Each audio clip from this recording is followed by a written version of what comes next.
Welcome back to the Anfield Exchange, and it's Liverpool's final away game of the season where we take on Brighton. And look, we know this game doesn't really mean anything for Liverpool. Brighton is still challenging to try and get higher up in the league. But for us, it's a nothing game, and I think that shows with the fact that the players have been on holiday this week. Arne Slot's been away this week, and there's not really any real momentum in terms of training and trying to prepare for this game. I know Arne Slot said in his press conference that he feels some time away is the best preparation for this game, so that's why they've done it. I don't believe that's true, but yeah, I think we're very much building for next season at this point. You can see that in the transfer deals that we're allegedly involved in. We're getting those deals done early doors, it looks like, which is great for next season. Obviously, the Frimpong deal's very close. We're being linked with a lot of players like Florian Wirtz, which, between you and me, I don't actually think he will come to Liverpool. I don't think we'll be in for him, and I don't think we'll pay that sort of money for him either. But we'll wait and see on that one. But yeah, in terms of this season, it almost feels like it's a little bit of a pre-season for Liverpool now, and just getting prepared for next season and making sure we're ready for the start of that. I think we're going to see that as well in his team selection for the Monday night game.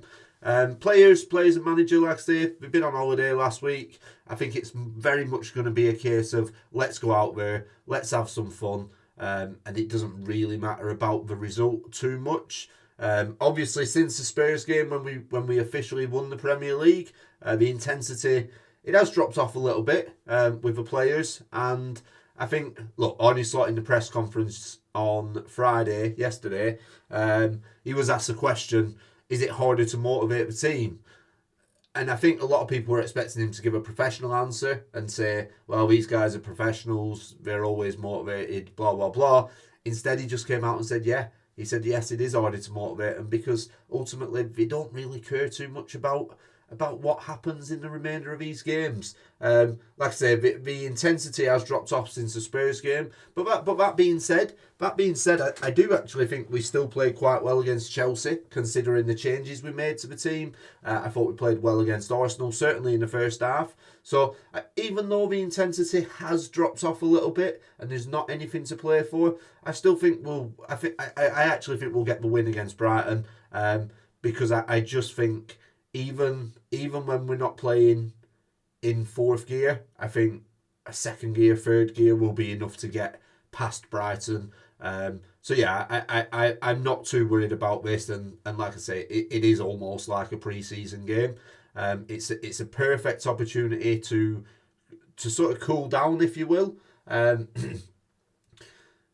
It wouldn't surprise me if Arne Slot has said to his players as well, look, just take it easy. We don't want to get any injuries. We don't want to tear any muscles. We don't want any sort of long-term injuries that are going to carry over into next season.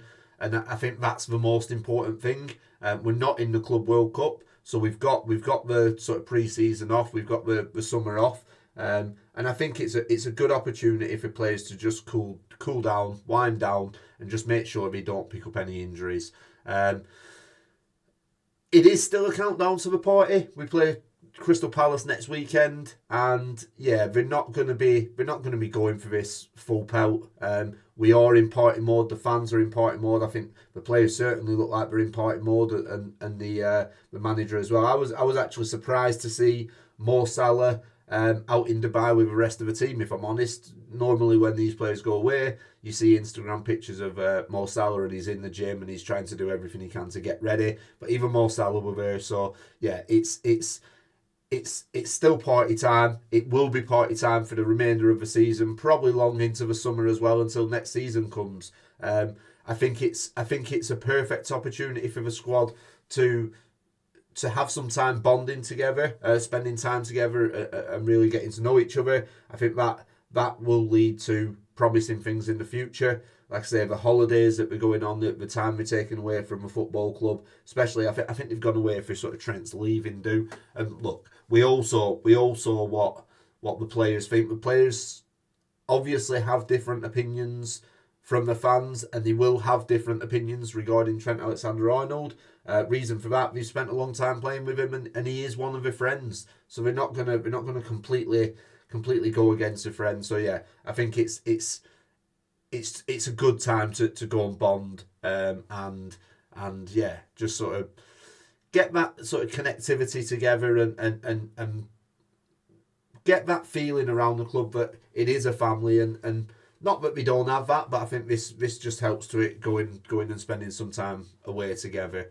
In terms of a squad, I'm going to try and quickly sort of run through the squad. I think Arne Slot will play, and I think first off, what I will say, I actually think Kelleher's going to start this game. It looks like he's going to be leaving in the summer. He won't be playing in the Crystal Palace game at Anfield because I think Liverpool will go strong in that one and will probably want to win that one, with it being the final day and us lifting the trophy. So I think this could be Kelleher's farewell, if I'm honest. I think he deserves one. He deserves a farewell, and yeah, I don't see any way that Kelleher doesn't start this game. In terms of defence, I think we're going to start with Bradley at right back. I think it's clear that Bradley needs the minutes. I think it's clear that Trent won't be starting. Will he appear? We'll touch on that a little bit later on in this video. But yeah, I think Conor Bradley starts at right back. I actually think he's going to go for Quansah and Van Dijk at the back, personally. Obviously, there's a lot of rumours still going on about Canate and whether he's going to sign a deal or whether it looks like he potentially could be leaving for Real Madrid in the summer. And I think it's a good opportunity when it doesn't really mean anything to see what Quansah can offer us. He needs to get some playing time. He needs to. I still think Quansah's a very, very good young player, but his growth, he's only going to grow with minutes on the pitch, and I think this is an opportunity to get those minutes for him. In terms of a left back position, I think he's probably going to give Robertson a rest. I think Tsimikas might come in, and again, similar to Kelleher, this could be a sort of leaving appearance for Tsimikas. Again, rumours in the window that this club's interested in him. Leeds United have been linked with him, so yeah, a good opportunity to give good opportunity to give Kostas his sort of last appearance for the club and let him say thank you to the fans. In terms of midfield, I think we're going to see a change midfield. I think we're probably going to see. It wouldn't surprise me, if he went for Endo, Curtis Jones, and Harvey Elliott in midfield. Now, the reason I say that is there's not much height in that midfield, but equally Brighton don't have the tallest of squads, so I don't think it's going to be detrimental from set pieces for us. So I think he'll give the opportunity to those guys as well. I thought Curtis Jones played very well in the first half against Arsenal. Elliott still got quite a little bit to prove. And yeah, Endo was. I thought he was brilliant against Chelsea, to be fair, Endo. So I think he deserves more game time. And I would certainly not be looking to let Endo go this season in the summer. I'm going to do a video in the week regarding players and who I think we should keep and we should sell. But Endo is definitely on the keep list for me. Strikers, I think we're probably going to see. I think we're going to see Salah. I think Salah will be playing regardless. The only reason I say that is the alternative would be Chiesa, and Arne Slot for one reason or another, doesn't want to play Chiesa. I think I know why that is. I think there's rumours that Napoli are interested in him, potentially 25 million coming in. I think Arne Slot will be looking at that and saying, look, we can make 15 million pound profit for a player we've had for 1 year. The only thing we have to do is keep him fit. So I think the only way to keep Chiesa fit, in Arne Slot's mind, is to not play him and just give him 5-10 minutes here and there. So yeah, I think we'll see Mo Salah on the right. I think we'll see Jota up front, which is a shame because I would quite like to see Núñez for the same reason as Kelleher and Kostas. It looks like he's leaving in the summer. It would be nice to give him a little bit of a send off. I'm a little sort of frustrated at how it's panned out for Núñez. He's give his all to the club, and look, I'm not saying his ability is not there. I do think there's a very good player in there. I think there's a world class player in there. I think the reason it's not worked, one of the main reasons it's not worked, is because of the pressure that the media have put on him. So yeah, for me, I still like Núñez. I would prefer to keep Núñez. because I do think there's something in there. But it's not going to happen, is it? I think we're going to let Nunes go. So yeah, I think he'll go Jota, but I would like to see Nunes up front. And then on the left, I think he's probably, will he go Gakpo? Will he go Diaz? I think he'll probably go Gakpo. I think Gakpo still sort of looks like he's not got 90 minutes in from that injury. So I would be putting Gakpo in there just to give him the minutes again, just get him in tip top shape for ready for next season. I feel like I'm sick of talking about this, but Trent Alexander-Arnold, will he appear in these last 2 games of the season? My preference will be no. He's had his appearance. It didn't go well for him. It brought negativity all around the ground, all amongst the fan base, and all over social media, to be fair.